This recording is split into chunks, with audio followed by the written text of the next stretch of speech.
Oh boy. What have you done, McCormick? Look at this disaster. Hello there, Rebel Rooster modeling viewers. 'Tis I, tired old Terry. This summer has sucked, man. It has put the hell in Hell's Armpit, Arizona. My gosh. You know, it's October 10th. And it was 106 again today. It's still 105 here in the garage, and I got this air conditioning going. I am so sick of this summer. You know what this is like? This is like this summer here has been like that kid that moved away from home, but they keep coming back with their laundry. That's what this summer has been, and I'm damn sick of it, man. I haven't done but two things modeling this summer, and that's jack and squat. Those are the two things I did this summer.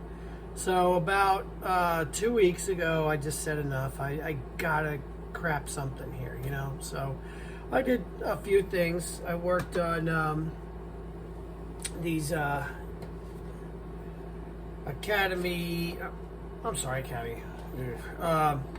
Hasegawa 1/72 scale P47s, and I took out and built my very first. Pretty sure it's my first Accurate Minis kit, and that's their 48 scale Yak 1, which is supposed to turn out looking like this. We'll see if I got close to that or not soon. And I took out and finished this Eduard P51 Mustang. And you remember my Zero Saga, that Tamiya Zero that I got for like $3 that had been started, and I took it apart and you know, unpainted it and everything to make it mine. I've made a little progress on that one too, and that's about all I've done modeling. So let's take a look at what has happened, but not till I tell you the one good thing about this summer, and that was last night. I went and saw Iron Maiden. Great show. The YouTube videos that people put out, they never really sound very good because phones don't make things sound good. But man, they were awesome, as they always are.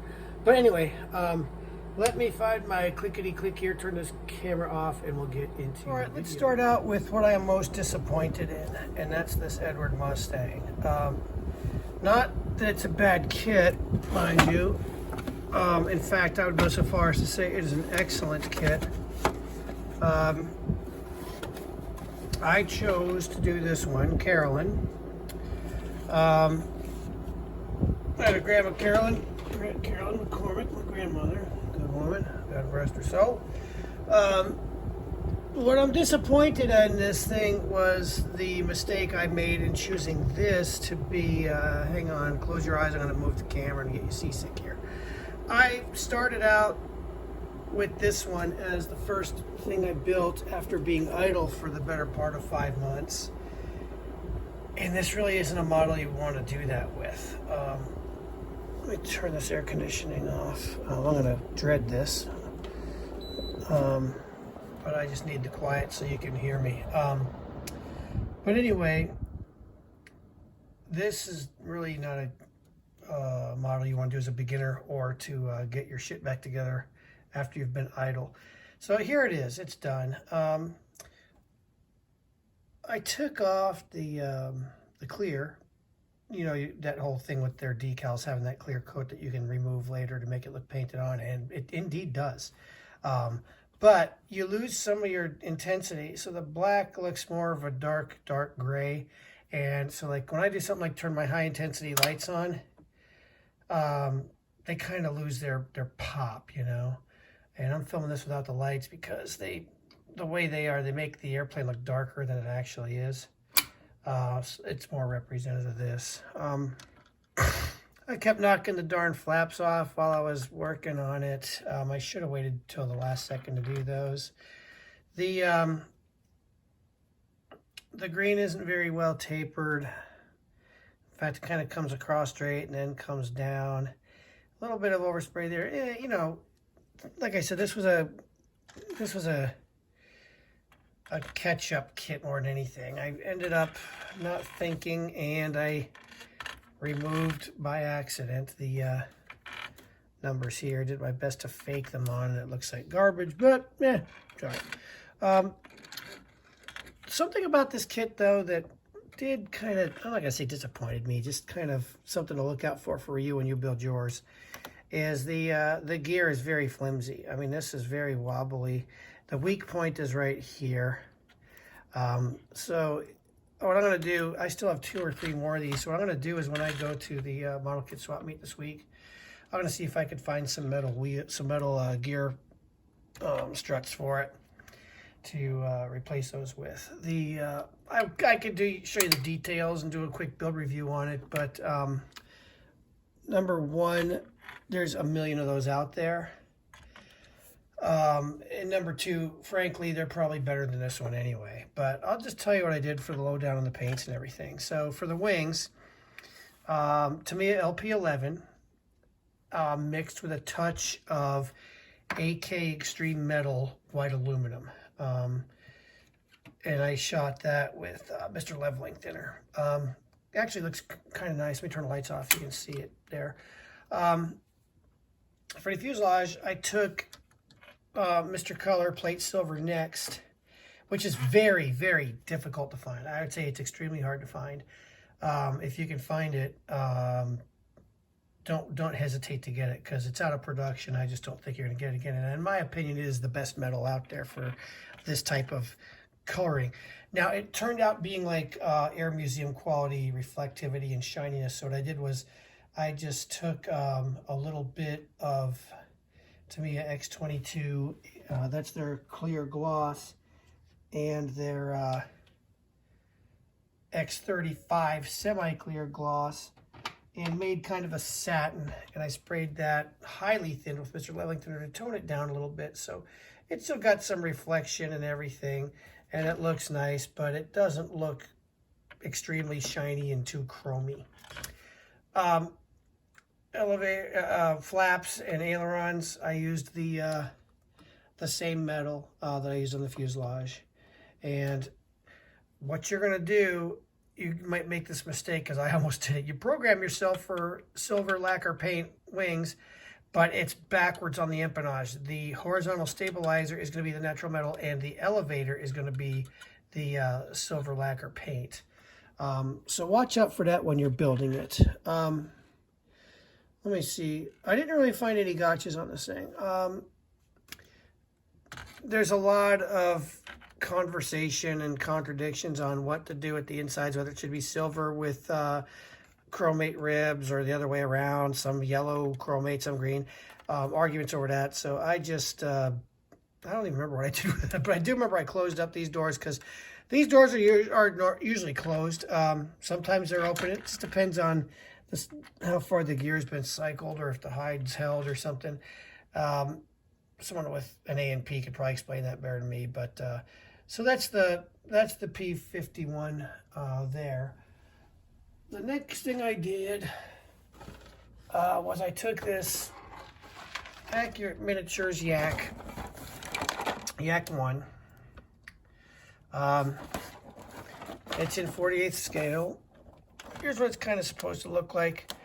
The instructions called for black and a shade of green. The shade of green I used, that was on the color call-outs for the instructions.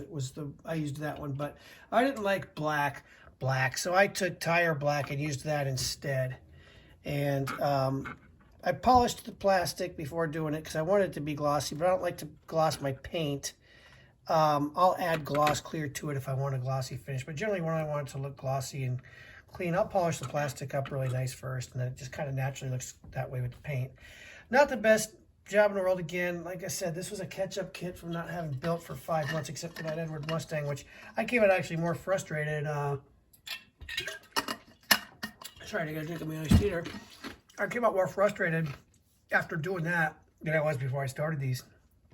The decals, there are no decals. I actually made my own stencils out of the decals because the first decal applied, it hit water and it just broke in a million pieces. I'm like, screw that. So I just made my own templates out of the decals and sprayed the markings on. The cockpit's decent. It's too dark to give you a close-up of it, and it's really not that great anyway, but I like the way that the rubber black looks with that green versus a pure, true black does. What really struck me weird was the blue that they used. And looking at old color photos of it, not colorized, but actual color photos, that was right. So I did Lydia, I can't remember her last name, but she was one of the female fighter pilots that the Russians used in World War II. I did her airplane, and pretty interesting subject. Now, the fit for the nav lights on the tips were just terrible. Just absolutely terrible. I could have spent some time straightening them out, but I was just trying to get my hand back with certain things. I wasn't concerned about that too much. Landing gear was a breeze. The propeller shaft was way too long, so I had to cut that. And when you're building it, let me zoom in really quick here so you can get a good look at what I'm talking about here.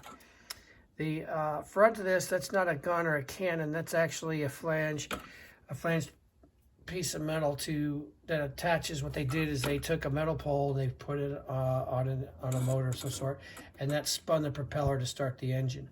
So that's what that is. So when you're building it, you want to be mindful of that. The wing light, the landing light for the wing fit pretty nicely, but really nothing much doing with this. It was a quickie, and it's okay. I'd say it's, I don't know, it's not Airfix bad, but it certainly isn't Hasegawa to me either, so it was all right. I took the old zero out. Let me take this out and put it over here, and I'll just piece by piece take it to you here. Bear with me here. I am an amateur. So you remember the saga with this zero? It was started, and I unbuilt it, and did things to it to make it mine, so I can say, yeah, I built it. So I took everything apart, got the fuselage well disassembled, unpainted and repainted. I got it primed with Mr. Surfacer 1500 black, both sides. Took a mix of the Mr. Color metallic blue and metallic green to get this shade for the Aotaki. I highly thinned it and just shot it over some C8 silver. Because remember, this wasn't actually a color. This was just a dye that was put into clear. So you can see where you sprayed and where you missed. So I don't use the metallic blue-greens. I usually just super thin it and spray it over a silver to make it look that way. Decided to go wheels up on this one. The gear was assembled, so it wasn't done well. And, they're supposed to have compressible, gear links that you push down and up and they move out, but they were stuck. One was stuck up and one was stuck down. So I just made the gear up, and it's ready to go to paint soon. The cockpit, that was a lot of work. I had to do a lot of glue soaking to get it undone, and then reprimed and repainted. So I guess there's really not a whole lot to show you, but let me see. Did I zoom in already? There we go. Here's the floor.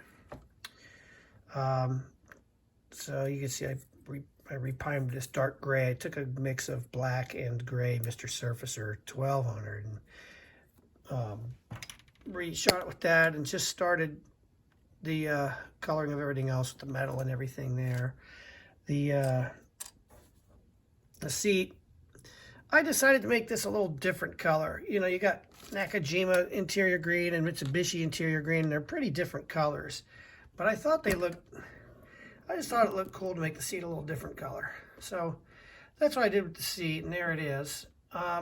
Didn't do much chipping with it. I think I'm going to do this zero pretty clean. Just maybe a little chip here and there, but I'm not going to weather this thing very much since it's not a from the ground up kit that I did myself. I mean, kind of it is, because I took it all apart to make it that way, but I'm not emotionally attached to this one, so I'll just do that quickly. Engines, what are you doing here? Let me get the seat back in the bag. The engines, I don't know, I got two of them. I have one from another. He had some extra stuff in there. So here's the two of them. I really don't know which one I'm going to go with. Let's see if I can get a little more light on the subject here. The wiring is kind of janky on both of them. I don't know which is right, if either. I just kind of tried to line them up and put them in there. Something about this engine, it's just being black, I find it kind of boring. So what I did was I just made them black. There's a video out there where I did the close-up on the engine, but I did flat black for most of it. I just got some gloss black for the cooling fins on the cylinders to make them stick out just a little bit without making them aluminum colored. But there's two engines. I'm not sure which one I'm going to use. And it's going to be a closed cowl model, so they're not my best. They're not even my good work, so I don't see the point of showing them off if I'm not proud of them. So that's where the Zero stands. I imagine another 30 hours of work, maybe 30, 40 hours of work, and I'll be done with it. And most of that's paint prep. But what's left up now are these two. Let me zoom out again. These two little, these are two of these Hasegawa P47s. Now these are a little more interesting. You know, I'm crazy about my metal. Everybody's got their little thing that they do, that they're nuts about with modeling. Some it's flawless construction, some it's paint, some it's weathering. For me, it's metal. There's just something about metal work that I get really crazy with. So I'm going to turn these lights off so it doesn't make them look different than they actually do. So what I did, I'm going to make them at different stages. I've got one of them that's going to be this one right here is going to be pretty new looking. And that's going to be the one with the skull and the brown eagle on it. And the other one, that's going to be this one. It's going to be a little more, I'm going to call this one lived in, gently used, but not beat up. And that's going to be Angie. And this is, again, in 1/72. Now, what I did with the metal, I did different techniques on the two of them. And I'm going to do these both with lamps on and lamps off. You can kind of see, let me see, is this going to be more visible with or without the lights? Let me see. You may not be able to see more, but this one is supposed to look pretty new. And this one's supposed to look a little oxidized, like it's been around a little while, around the block a couple times. Turn this again with the lamps off and let you see them again. A comparison of the two. You can see it kind of reflects. Watch right here as I hold the wing over it. You can kind of see it reflecting on there. But when I put this other one over that one, you can really see it. See how sharp that is? In fact, you can see my arm over here waving at you. You can see pointing pencil way back here. You know what I mean? You can see the cabinet here. This one's really nice and shiny. This one's kind of, it's got some reflectivity, but it's kind of supposed to look a little oxidized. So here's what I did with these. On this one, I'll start the older, the one that's supposed to look a little more used. With this one, I took some Tamiya X18 smoke and mixed it with a little bit of Mr. Color GX2, you know, black. That's a super duper gloss black. It's awesome stuff. And I sprayed, without polishing the plastic, I sprayed that onto it, and then I polished that base color. And then I took AK Extreme Metal semi-matte aluminum, and I shot it with that.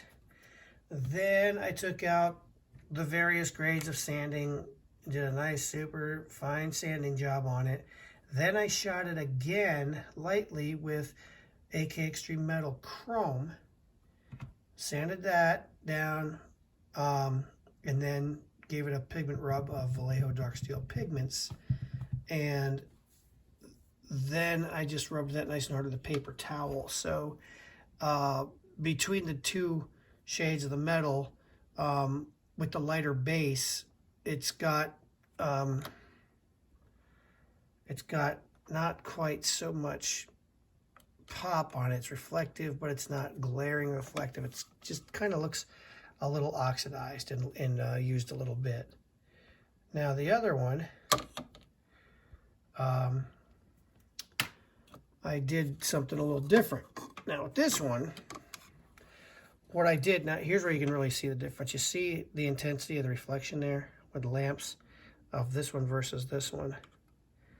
Let me put them next to each other. You can really see that the reflection on this one is much sharper. This one's kind of foggy. So anyway, this one is, I really polished the ever-living P out of the plastic. Which with Hasegawa isn't really hard. Their plastic already starts out pretty good. It's not like Airfix or Revell where it's almost porous, you know, like it can grow whiskers because it's so rough. But I polished the ever-living P out of it. And then I just took AK Extreme Metal chrome and I shot it lightly, let it sit a very short time. Got a soft paper towel napkin and buffed it. Lost most of the paint, which is normal, and then repeated over and over and over until I got this nice metallic finish. Then what I wanted to do was, after going, well, I'm kind of lucky. I live near a number of airports, and these airports have some older airplanes. Hang on, I'm going to sit with you again here. It's hotter than hell in here. But anyway, I go there and I study, I walk around and study these old airplanes and look at the metal and everything, and I see a lot of people, they paint different panels, different colors, like this one might be darker than this one, and this one's, you know, lighter than that one. And they really don't look at it as you walk. I mean, it looks like it for a distance. As you walk closer, they tend to kind of look the same. And usually what it is the metal grain, just think it's kind of like wood. On this sheet here, the metal grain might be running this way, say north and south. And then on this one, it might be running perpendicular east and west. And then these two are going to look different from each other when the light's hitting it at different angles. So what I did was I took some really, really fine sanding sponge, cut it into a piece about, so darn small, and then put it on a locking tweezer. And I just scratched in directions. So like this one, I scratched this way. Then I went to this panel and I scratched that way. And I just did that with each panel. And these micro scratches, first I'm going to show you with the high intensity lamps, it's going to look like it's growing fuzz or something. But as I zoom in close, you can see the scratches in there. And it looks really bad here because the super intensity lights. But when you take it to normal lighting and I turn these things off and I don't hold them so darn close, it actually takes on a much nicer look now, you see. So you can see slight changes in it as I move it around, but it looks really nice. I'm pretty happy with this. So it looks pretty new. Now here's where you're really going to see the difference. So get a good look at this one here as I move it around. Okay, you can see things. Now let's take this one. Now you see the difference. Lighter and foggier. It's kind of looks a little more oxidized. See the difference in it, see? Same with the fuselage. You can really see that. So anyway, so that's the purpose of these two. Now this one, you can see I got a really yellow on that one. This one was a little more, well, you want to see it was a challenge, but you see there's a difference in the yellows here. I needed the yellow around the girl here to match the yellow I put on here. And let me zoom in a little closer here and move you over here. And I think I've got a pretty darn good match here. What I did was I took the Mr. Color Character Yellow and used that on this one instead of the regular yellow that I used on this one over here.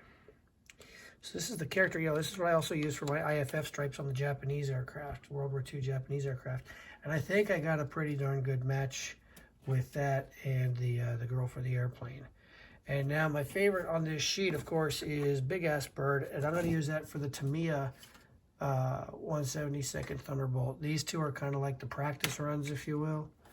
And it's kind of funny how that goes because I was just going to use these as quick who cares models to try a couple of different metallic paints on, and as usual I got carried away and made a big deal out of it.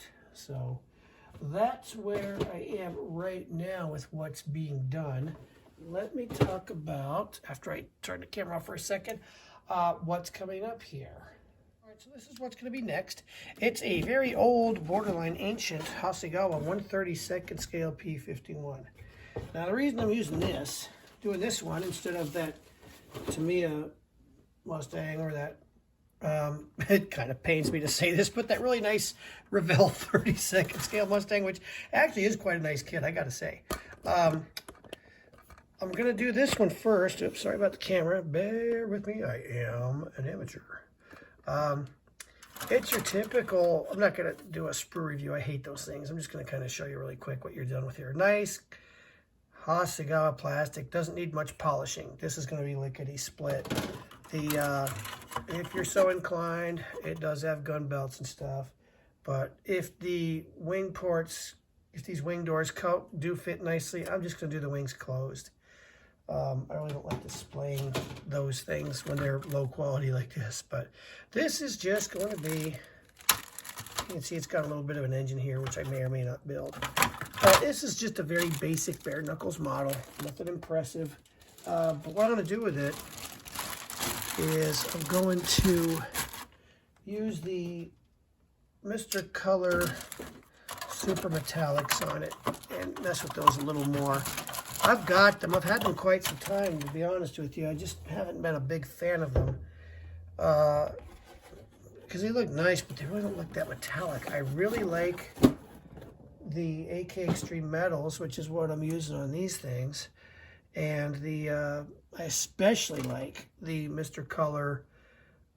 Metal Color buffable ones. Those are my very favorites. I just want to see if I can get something nice out of the Super Metallics, and this being kind of a crummy, I don't want to say crummy, but you know, cheap ass kit. I can build it, and who gives a darn how it turns out. It's strictly fun, you know.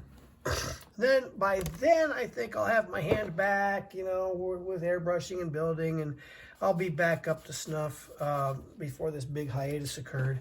And I'll do this, and this is funny because I would never have thought that I would on purpose build a salamander. Let me turn this off for a second. There we go. Tamiya 1/48 salamander. I never thought I would build one of these on purpose, but I saw one at Andy's the other day a guy had built, and he did such a nice job on it. Golly, it was clean, which, you know, I don't like clean models anyway. I kind of like to weather them at least a little bit, but the thing looks so darn nice. I was like, I got to build one of those. So I grabbed this, and I'm going to have the engine open and exposed, and I'm going to make it nice and clean. Not sure which of the paint schemes I'm going to do, whether it's this one or this one here, but more than likely I'm going to go with this one because I like the way the blue sits half and the green sits half, and of course the engine will be exposed like this one does. And that is the plan of the minute. So, gosh, it's so hot in here, man. It's still 103 in the garage, which is better than the 120, 125 it's been all damn summer. Man, I'm tired of this. But anyway, kind of a nothing video. You probably saw it and you're like, hey, another tutorial or something exciting. I'm sorry, just haven't had it, man. Just the summer's kicked my ass. Trying to get motivated again here. It's kind of funny because I noticed all the people I'm usually watch on YouTube, they've all been idle too, and so, you know, I just finally I went over, gave some shit to Sean King, told him to get back to work. He's one of my very favorites. He's been doing an F-16 Aggressor, which if you check out his channel, and if you don't know what it is, it's Primed Model Works, all one word. He's doing F-16 Aggressor, which has turned out pretty damn good. It almost makes me want to build a jet, but you know, I'm a prop guy, so nah. But anyway, I live very vicariously through the other YouTubers.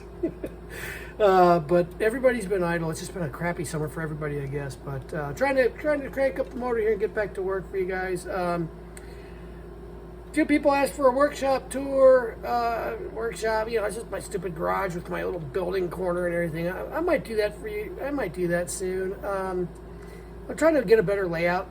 I'm always changing stuff up around here. I've thought of closing it in and maybe insulating the garage and finding a way to keep it from getting so damn hot. I don't know, but yeah, if whatever I decide to do once it's done, I'll make one of those workshop tours and everything. But for the now, that's the plan on everything. And I'll throw in a few how-tos and things like that in there too. But now that fall is supposed to be here, crap, tomorrow's the 11th, right? Tomorrow's my 27th wedding anniversary. I gotta sneak out in the morning and get something for the wife. I'm just remembering that now. I'm terrible. God, thank God for slow learners, because she hasn't figured out she could have done better than me. But anyway,